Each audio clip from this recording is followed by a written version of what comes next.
Evangelho de Lucas, capítulo 3, versículo 7. Tiagão, tá bom? Então tá bom. É porque ele me ajuda.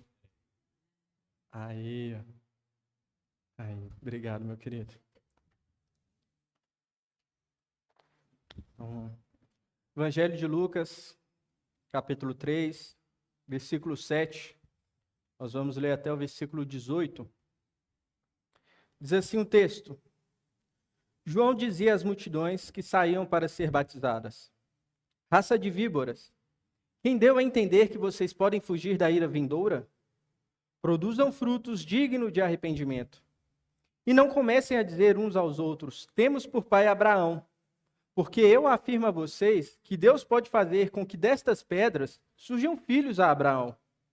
E também o machado já está posto à raiz das árvores.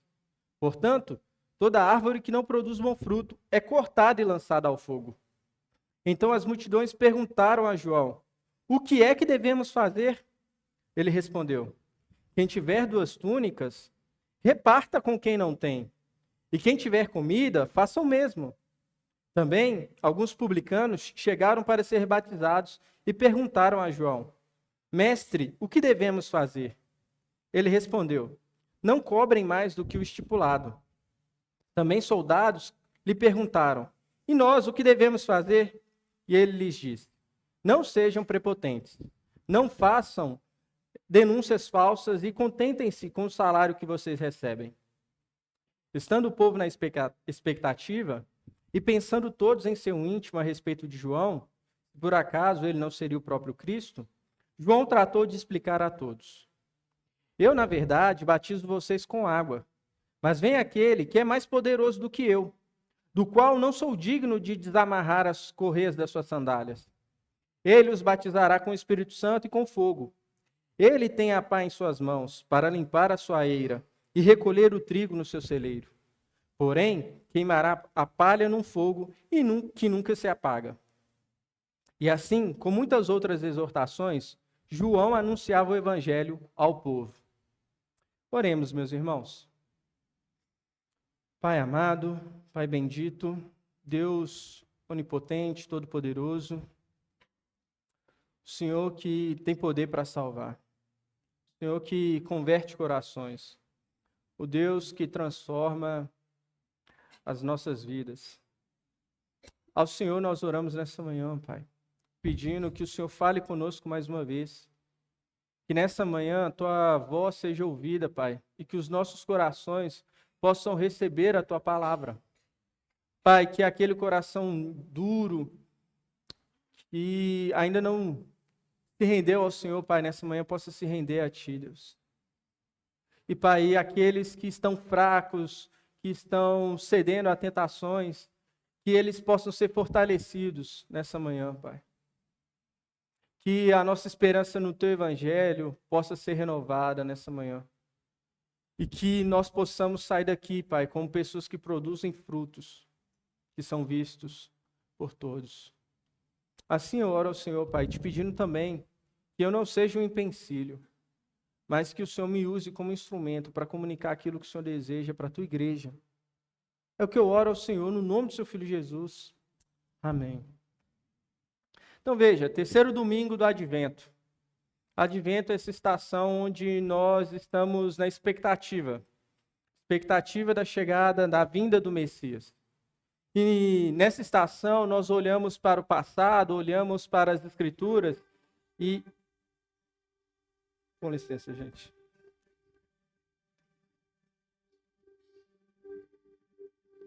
Os anjos estão querendo participar do culto. Pronto. Agora. Os anjos. Bom, nós olhamos para o passado e para a expectativa que o povo tinha da chegada do Messias e vamos perceber que 2 coisas eram esperadas. Primeiro é que quando o Messias viesse, ele julgaria os imperadores e Roma e todo o poder que se opõe a Israel e ao Senhor e àquilo que Deus tem para Israel. E não só isso, todos aqueles que fossem infiéis ao Deus da aliança, ele julgaria. Mas não só isso, a expectativa maior era de que ele redimiria, ele resgataria Israel, ele salvaria Israel, assim como no passado Deus libertou o povo da escravidão do Egito, ele libertaria o povo da escravidão de Roma. Mas veja, a expectativa de muitos estava desalinhada com a vontade de Deus. Que o desejo de Deus com a primeira vinda do Messias era libertar o povo da escravidão do pecado. Como Ezequiel, no capítulo 36 do seu livro diz, Deus queria tirar o coração de pedra do povo e colocar um coração de carne e escrever seus estatutos no coração daquele povo. E havia então uma expectativa em Israel de que o Messias viesse. Então aparece João Batista pregando no deserto. E vimos na semana passada que ele era aquele que preparava o caminho. Ele estava preparando o caminho para a vinda do Messias. Assim como havia sido profetizado em Malaquias, no capítulo 4, e é de lá que eu quero começar o sermão, porque esse sermão é uma extensão do sermão da semana passada. Eu queria ir com vocês lá em Malaquias, capítulo 4. Malaquias, para quem não sabe, é o último livro do Antigo Testamento, então é mais fácil de achar aí. E o capítulo 4 é o último capítulo do livro, então fica mais fácil ainda. E diz assim, Malaquias 4:1: Pois eis que vem o dia, queimando como fornalha. Todos os soberbos e todos os que praticam mal serão como a palha. O dia que vem os queimará, diz o Senhor dos Exércitos, de modo que não lhes deixará nem raiz nem ramo. Mas para vocês que temem o meu nome, nascerá o sol da justiça, trazendo salvação nas suas asas. Vocês sairão e saltarão como bezerros soltos da estrebaria. Vocês pisarão os ímpios, pois eles se farão cinzas debaixo das plantas dos pés de vocês, naquele dia em que prepararei, diz o Senhor dos Exércitos. Lembrem-se da lei de Moisés, meu servo, a qual lhe prescrevi em Horebe, para todo Israel, a saber, estatutos e juízos.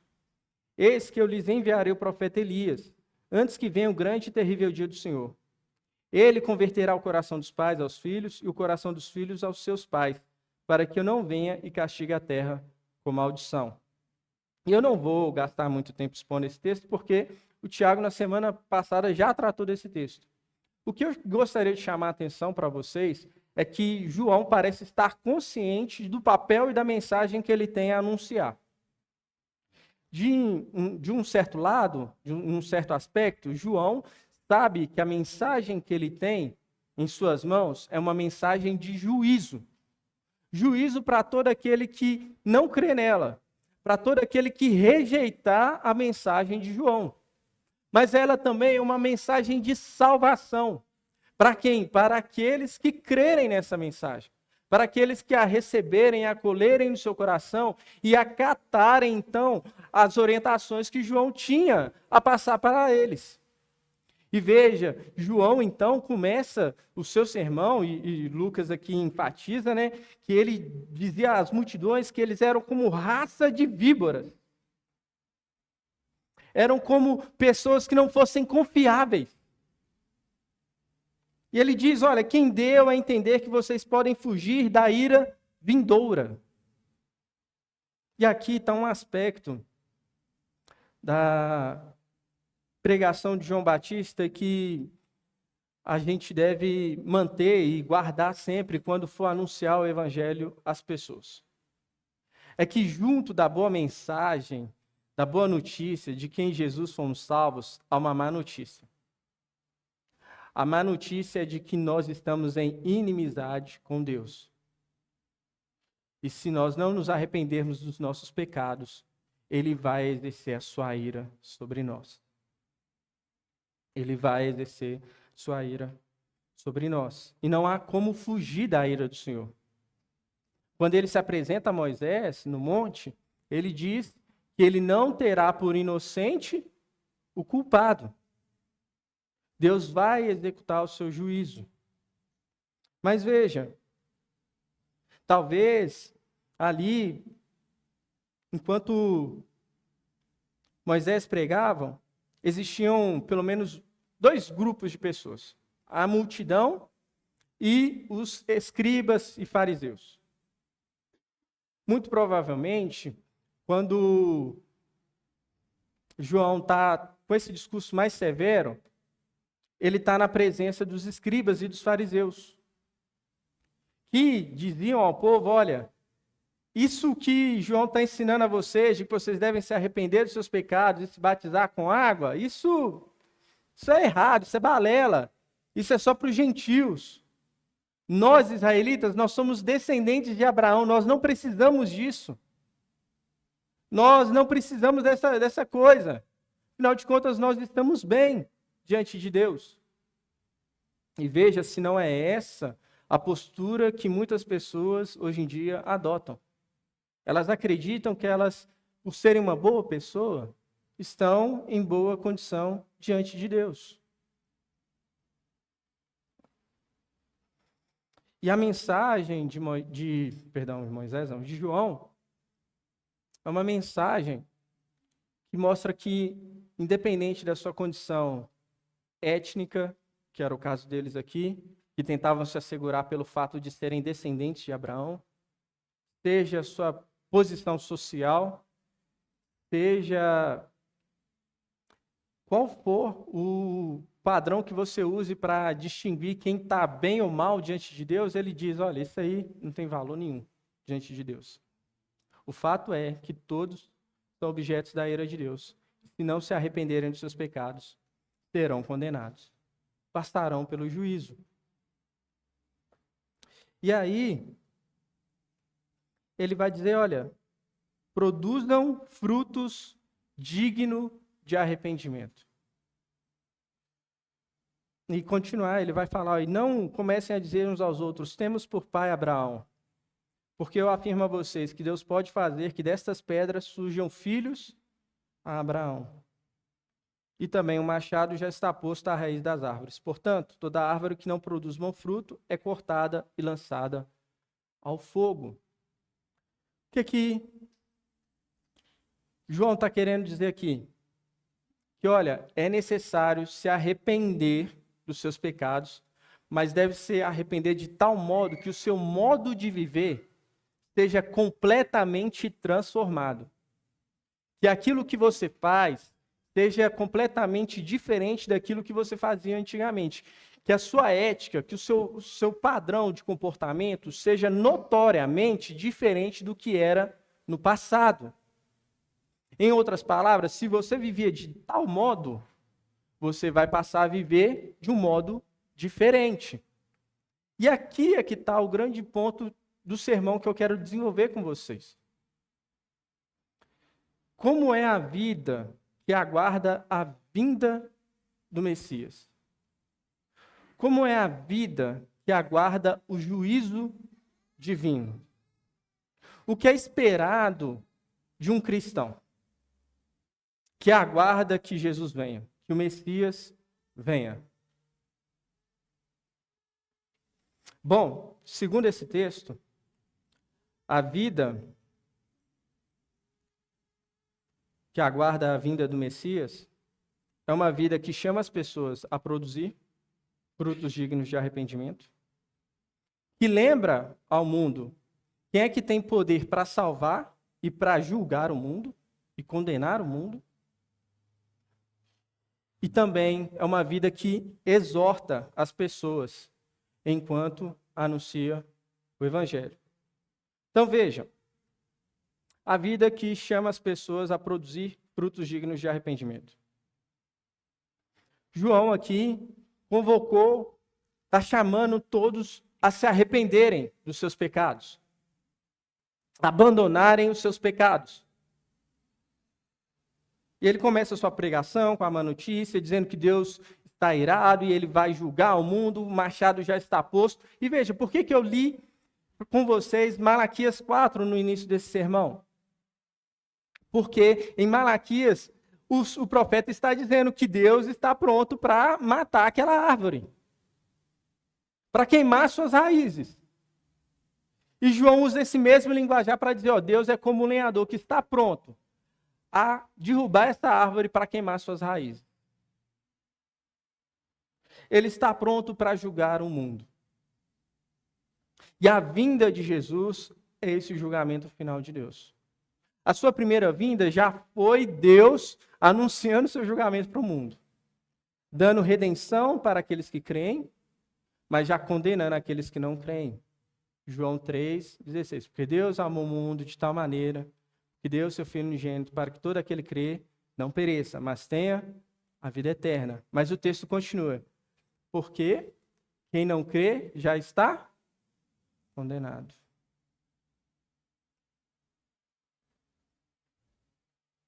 Então João está dizendo, olha, o Messias está à porta. E com ele o juízo de Deus está vindo também. Então arrependam-se. Arrependam-se e produzam bons frutos. E veja, vale a pena ressaltar aqui, que quando João diz que toda árvore que não produz bom fruto é cortada e lançada ao fogo, João não está querendo dizer que é por meio dos frutos que eu produzo que eu sou salvo. Muito pelo contrário. O que João está querendo dizer é que os bons frutos são evidências da salvação. É um raciocínio lógico simples. Se a árvore está produzindo bons frutos, ela é uma árvore boa, saudável, correto? Mas se ela está produzindo maus frutos, ela é uma árvore doente. Então, o que João está querendo dizer é o seguinte: o que vocês estão produzindo com a vida de vocês? Olha para o modo de vocês de viverem. Será que isso evidencia alguém que foi salvo? Não basta você dizer, eu estou arrependido dos meus pecados. Porque arrependimento não é remorso. Remorso é você falar, eu sinto mal, me sinto culpado pelo que eu fiz, mas você não luta para abandonar aquilo. Você não abandona o seu pecado. Arrependimento é uma postura. É uma postura de, eu estou arrependido, eu não quero mais fazer isso e eu não vou fazer. E eu luto para não fazer mais. Porque eu sei também que tem coisas em nossas vidas que são mais difíceis da gente abandonar. Existem pecados que são mais difíceis de serem vencidos. Há vários testemunhos, eu gosto de ouvir aqueles testemunhos de irmãos que tinham algum tipo de vício ou de algum comportamento pecaminoso em sua vida. E aí, quando ele se converte, de repente, Deus arranca aquele comportamento pecaminoso da vida da pessoa e a pessoa nunca mais volta a cometer aquilo. Tipo assim, depois do último dia, nunca mais ele voltou a ter aquele comportamento. E eu acho lindo, maravilhoso ouvir esses testemunhos. Mas nem sempre é assim. Nem sempre é assim. E veja, não que eu estou dizendo que Deus não possa nos libertar dos nossos pecados. Ele tem todo o poder e Ele deseja nos libertar dos nossos pecados. Mas livre de todo o pecado mesmo, a gente só vai estar na eternidade. Mas Ele espera de nós uma postura de gente que quer produzir bom fruto. Então, a salvação ela é evidenciada pelo fruto que nós produzimos. Bom fruto é evidência da salvação.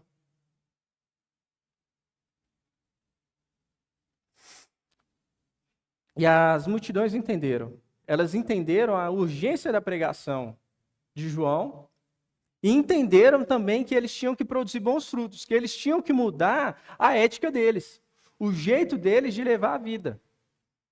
E não é à toa que, então, no verso 10, Lucas relata para nós que as multidões perguntaram a João, o que é que devemos fazer? Em outras palavras, como é que devemos viver? E aí, veja, aqui, nas respostas de João, nós percebemos que existem 3 grupos de pessoas a quem João direciona as suas respostas. Existem as multidões, que ele vai dar uma resposta para a multidão, ou seja, para todo mundo. Isso aqui é para todo mundo. Mas existem outros dois grupos de pessoas a quem ele vai dar direções específicas para o contexto em que eles estão inseridos, para a vida em que eles estão vivendo. E veja, o primeiro grupo, as multidões, ele responde: quem tiver 2 túnicas, reparta com quem não tem. E quem tiver comida, faça o mesmo. João nos chama a ter uma vida de generosidade. Ter uma vida generosa. Algo que o Tiago já falou aqui mais cedo, quando ele estava falando sobre as ofertas conosco. E veja, ao ler e estudar sobre essa passagem, eu vi um comentário do Grant Osborne que eu gostaria de compartilhar com vocês, porque eu acho que ele resume melhor e esclarece melhor tudo que está incutido aqui do que eu com as minhas palavras. Então, deixa eu ler para vocês o que Grant Osborne fala a respeito desse versículo. Ele diz: deixe-me estabelecer uma regra para a ética bíblica. Tudo o que temos é um presente de Deus e nos é dado principalmente para nos fornecer um ministério de ajuda. Todos os nossos bens destinam-se a ser desfrutados, mas esse prazer é uma via de mão dupla. Nós o recebemos de Deus e, nas palavras de Eclesiastes, devemos comer e beber e encontrar satisfação, aceitando e usando-os como um presente para nós. Eclesiastes 2:24. Veja isso aqui. Então, o que ele está querendo dizer com até agora? Que os nossos bens, os nossos recursos, são um ministério que Deus nos dá. Que ministério? O de ajuda. E com isso, nós temos 2 objetivos com os recursos que nós temos. O primeiro é de encontrar satisfação e contentamento. Comer e beber e se satisfazer. Ou seja, o fruto do seu trabalho, usufruir do fruto do seu trabalho. Isso aqui é muito interessante, sabe por quê? Porque você deveria trabalhar e, ao receber o seu salário, ter tempo para desfrutar dele. Gastar tempo com sua família, gastar tempo com lazer. Deus espera isso de você. Isso nos livra do workaholic, do vício no trabalho. Trabalhar 7 dias por semana, segunda a segunda. Deus não espera isso. Mas isso também nos livra da preguiça. Porque se a gente não trabalhar, a gente não vai ter do que desfrutar. Então, esse é o primeiro aspecto. Mas o segundo aspecto, e talvez o mais importante, ele vai explicar mais adiante. Veja, ele continua. Isso é completamente válido, mas é o menor propósito. Primeiramente, ele está nos convidando a usar esses bens para melhorar a vida das pessoas ao nosso redor. Esse é o maior prazer. Ser usado por Deus através dos bens que Ele nos deu para melhorar a vida de outras pessoas. Devemos manter esses 2 propósitos de nossos bens mundanos em equilíbrio. Mas quanto mais Deus nos dá, mais o equilíbrio deve mudar para equiparar a esmola e a ajuda aos outros. O que ele vai dizer então? O segundo e mais importante aspecto que a gente deve desenvolver ao usar dos nossos recursos é a ajuda ao próximo. É usar os recursos que Deus nos deu para melhorar a vida do outro. E quanto mais Deus nos der, não é mais para eu viver melhor, é para eu ajudar mais. Então a balança, conforme os recursos que Deus vai nos dando, deveria ir pendendo. Aqui está da qualidade, eu estou ajudando os outros. Deus aumentou o recurso, não é aumentar a minha qualidade. É aumentar a ajuda aos outros. Eu socorro ao próximo. E veja, tem um segundo grupo de pessoas a quem João se direciona, os publicanos. E quem eram os publicanos? Os publicanos eram judeus contratados por Roma para cobrar os impostos do povo. E os publicanos tinham, além de serem tratados como traidores, eles tinham fama de ladrões. Por quê? Porque eles usavam dessa posição e dessa autoridade que eles tinham para poder se enriquecer. Então, ao invés de cobrar o imposto devido, eles cobravam um valor acima, para que eles pudessem fazer um caixa 2, um recurso a mais para eles. Então, era um povo completamente desprezado pelos judeus. E isso é interessante. Porque é um judeu tratado como um traidor, desprezado pelo seu próprio povo, que está acolhendo a mensagem de que é necessário se arrepender e que estão interessados em mudar de vida.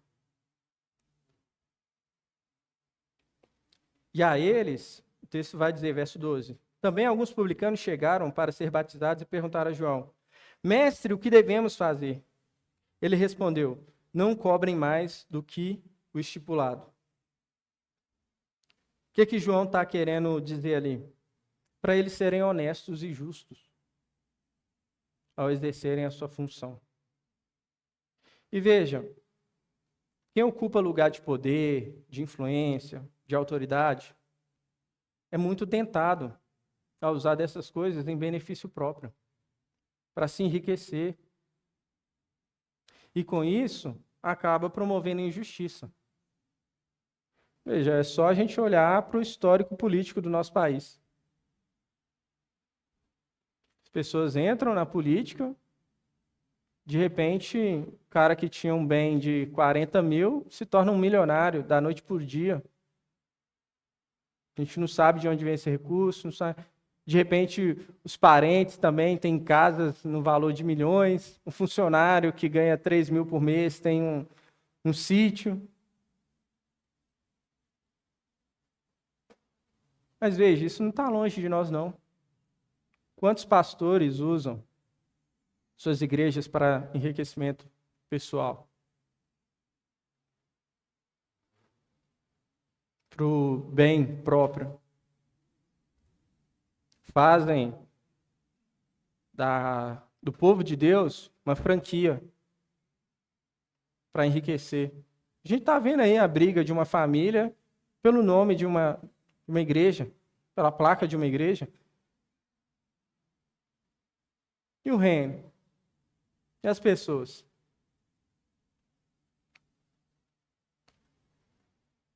Então, quem está nessa posição de exercer influência, e talvez seja o caso de você aqui na igreja, cuida do seu coração. Cuida do modo com o qual você está lidando com os recursos que Deus lhe deu.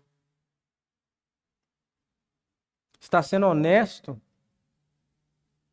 naquilo que você está fazendo?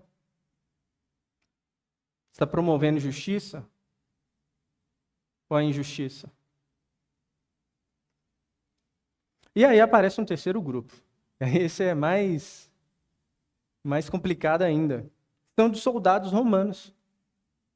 Aí piorou, porque, digamos assim, um judeu que, beleza, ele traiu a gente, está trabalhando para Roma, ele até vai entender mais ou menos o que a gente está passando, ele entende a história do Messias, ele entende tudo isso e vai acolher a pregação de João. Mas o soldado romano, um gentil, a mensagem do juízo divino, que é para todos, foi recepcionada por gentios. Sabe quem são gentios? Sou eu e você. Então, Lucas, ao relatar isso aqui, ele está dizendo que na chegada do Messias, coisas diferentes estão acontecendo. A etnia já não importa. O que importa é receber a mensagem e se arrepender dos seus pecados. E crer naquela mensagem. Crer no Messias que está vindo. Inclusive, um gentil pode fazer isso. E para o gentil também há algo esperado dele. Há coisas que ele deve adotar. Pecados dos quais ele deve se arrepender e abandonar. Assim como é para nós. E veja, soldados perguntam, né, verso 14, perguntam para João, o que nós devemos fazer? Todos fazem a mesma pergunta. O que devemos fazer? E ele lhes diz, não sejam prepotentes. Não façam denúncias falsas e contentem-se com o salário que vocês recebem. Veja, a nossa Bíblia aqui está traduzindo como prepotentes, mas a ideia aqui é de não usar ou não abusar da autoridade que vocês têm para extorquir pessoas. Quantos casos a gente conhece de polícia que extorque pessoas? Eu, então, que cresci na favela, quantas vezes eu vi lá viaturas indo receber o pagamento da semana lá na boca. Recentemente, visitando minha mãe, eu estava vendo essa cena lá. E agora, sem menor vergonha, assim, ó, no meio da rua.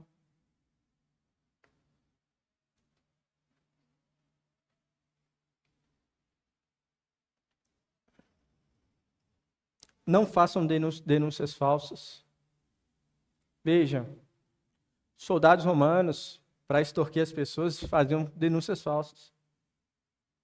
Quantos casos a gente já não sabe, não conhece, assim, de pessoas que fazem isso?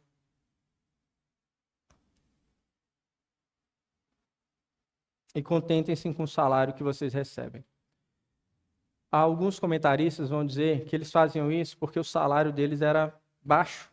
E aí eles se sentiam tentados a usar da posição para extorquir pessoas e se beneficiar. E aí João está dizendo, olha, por mais que o salário seja baixo, contente-se com o que você tem. Afinal de contas, como a gente já falou aqui, foi Deus quem te deu. Aprenda a estar contente com o que você tem. E veja, contentamento não é você dizer, estou satisfeito no sentido, não quero melhorar isso. É desejando melhora, eu aproveito do que eu tenho e não preciso reclamar disso. Não preciso lamentar porque eu tenho pouco. Mas agradecer porque eu tenho, que Deus me deu. Isso é aprender a estar contente. E aí você vai trabalhando, mas trabalhando de forma honesta. Então veja, a gente poderia elencar aqui que uma vida que espera a vinda do Messias é uma vida de generosidade, é uma vida de honestidade e justiça, é uma vida de humildade. Para não usar da autoridade, você precisa de humildade, para você não abusar da sua autoridade. De verdade, não falar mentira, não dar falso testemunho. Uma vida de contentamento. Mas, veja, isso não consegue abarcar tudo o que Deus tem para dizer de uma vida que espera o Senhor Jesus. Porque no verso 18, o texto vai dizer que João fazia muitas outras exortações. Exortações aqui, a gente pode entender como chamadas. Como assim? É como se João estivesse dizendo, olha, você que rouba, não roube mais. Você que fala mentira, não fale mais mentira. Você que é viciado em pornografia, abandone a pornografia. E aí ele fosse fazendo ponderações para cada um que está na sua realidade. Passando pelas suas tentações, pelos seus desafios ali. Então, como é que a gente poderia resumir essa vida que aguarda a vinda do Messias? A gente poderia usar as palavras do Senhor Jesus. É uma vida que ama a Deus com todo o seu coração, toda a sua força, com todo o seu entendimento, com toda a sua alma. E que ama o próximo como a si mesmo.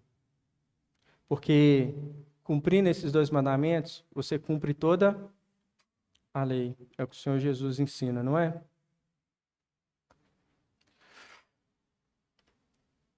Então veja, a vida então que espera a vinda do Messias é uma vida que incentiva os irmãos no amor a Deus e no amor ao próximo.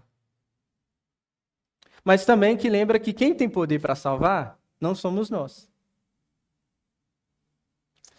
Veja só, verso 15 fala que o povo estava na expectativa e eles pensavam no seu íntimo a respeito de João, que seria ele o Cristo.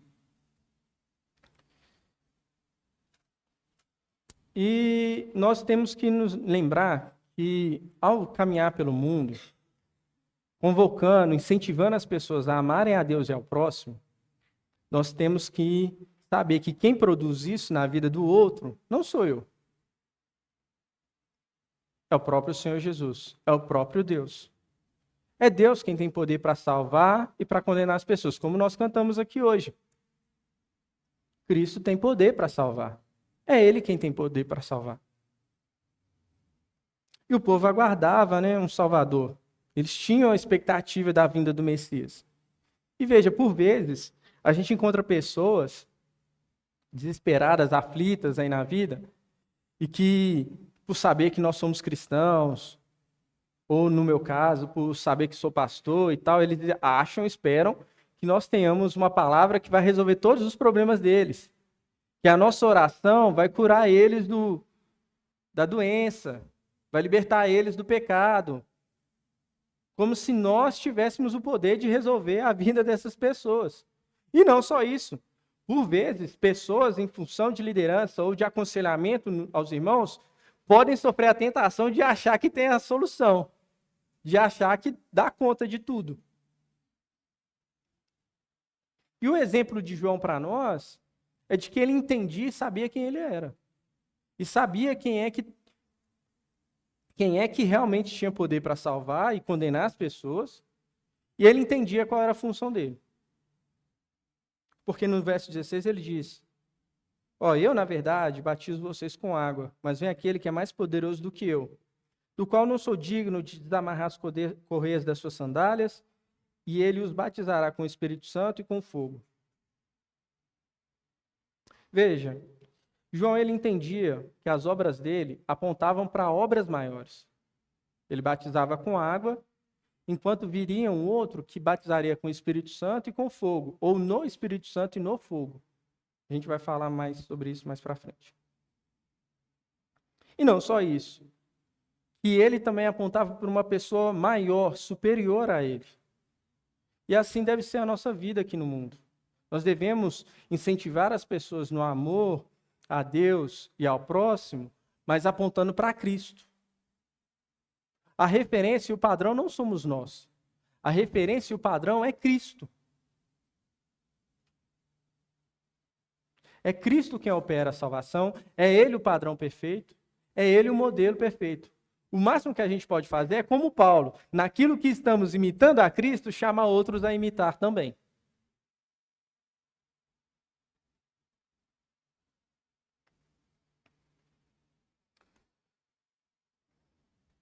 E aí tem algo muito interessante, porque João ele vai dizer, não sou digno de desamarrar as correias das suas sandálias. Desamarrar as correias da sandália naquela época era um serviço indigno.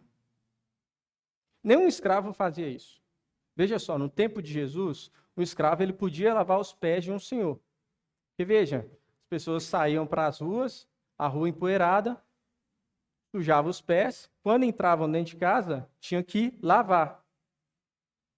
Então o escravo ele podia lavar os pés de um senhor, mas as sandálias ele não podia desamarrar. Por quê? Porque isso é um serviço indigno. Isso é humilhação demais. Então, porque as sandálias acumulavam a sujeira da rua, a impureza. Então, o próprio Senhor tinha que ir lá desamarrar as sandálias, e aí sim o escravo vinha e lavava os pés daquele senhor. O que João está dizendo é: eu não tenho a dignidade de um escravo. Eu sou menor do que um escravo. Em outras palavras, eu não sirvo para ser escravo de Jesus. É esse o peso das palavras de João. Vem aquele do qual eu não sou digno de ser escravo dele. E por vezes a gente está achando que a gente é melhor do que as pessoas. A gente fica com uma arrogância, como se fossem superiores às outras pessoas do mundo. Atrapalhando e afastando a pregação do Evangelho. Afastando as pessoas do Evangelho.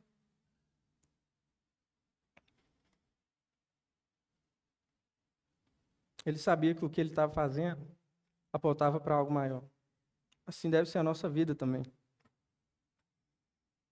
Então veja, não se esqueça. Nós somos escravos indignos. Nós não merecemos nem ser escravos. Mas Deus nos amou de tal forma que Ele faz de nós filhos dele.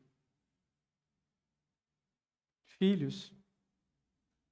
Então a gente pode andar pelo mundo incentivando as pessoas a amarem a Deus e a amar ao próximo, não porque temos dignidade em nós mesmos, mas é por causa daquilo que foi feito em favor de nós em Cristo Jesus. Por meio de Jesus. É Ele que tem todo o poder. É Ele que pode transformar corações. É Ele que pode restaurar vidas. Não somos nós. Nós não temos condição nem de lidar com as nossas próprias vidas, com a nossa própria condição. Mas Ele nos amou. E nos restaurou. E nos chamou para perto de si e nos fez filhos. E nos comissionou a ir para o mundo e falar, olha, tem mais. Tem como. Vai lá. Eu tenho mais filhos para trazer. E confiou essa mensagem a nós.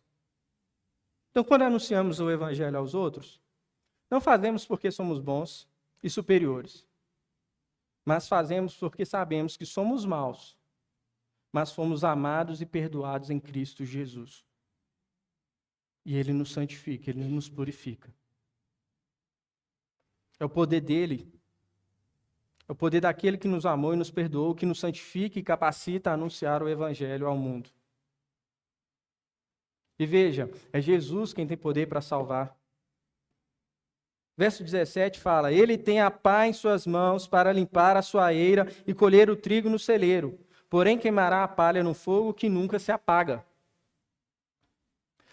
Esse par de expressões, pá em suas mãos para limpar a eira e recolher o trigo, e palha para queimar num fogo que nunca se apaga, é uma explicação das expressões batismo com o Espírito Santo e batismo com fogo.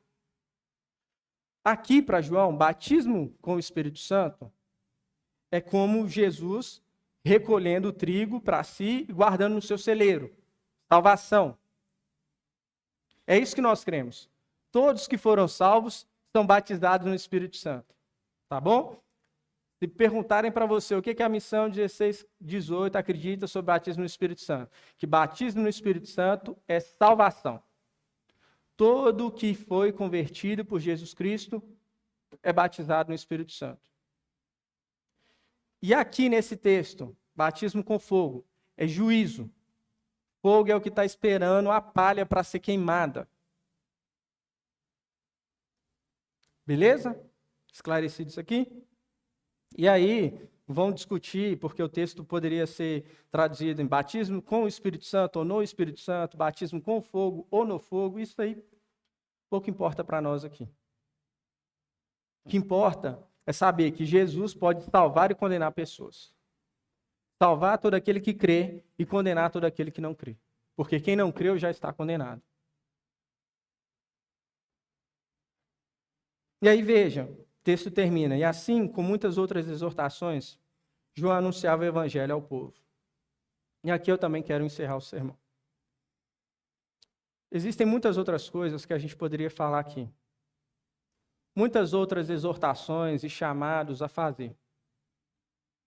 Muitas coisas que eu poderia dizer a vocês para que pecados que eu poderia chamá-los a abandonar. Assim como João fazia com o povo.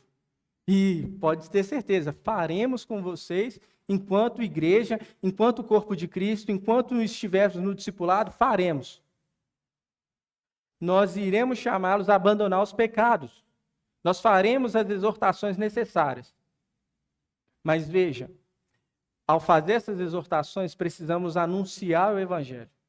E esse é o ponto principal aqui nessa noite.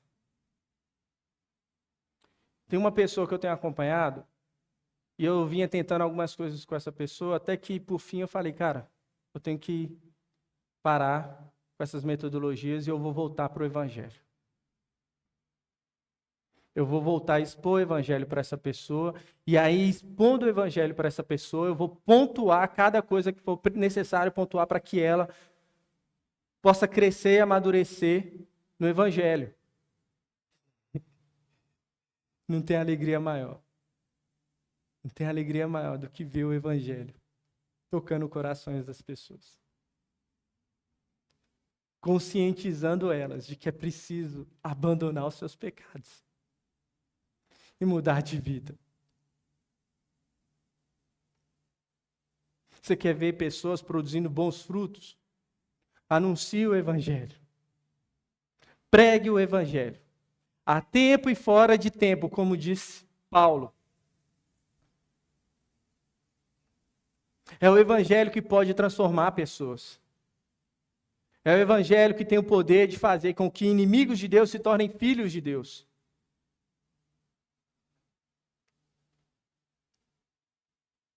E veja, ao fazer isso, ele também vai nos transformando. Porque eu falei dessa pessoa, mas toda vez que eu estou anunciando o Evangelho para essa pessoa, eu também sou tocado pela mensagem do Evangelho. Eu também sou transformado por essa mensagem. Eu também sou convocado a abandonar os meus pecados. Eu também sou estimulado a viver uma vida que produza bons frutos. Então, se eu pudesse resumir a mensagem de hoje em uma frase, eu diria: vá, produza bons frutos anunciando o Evangelho ao mundo.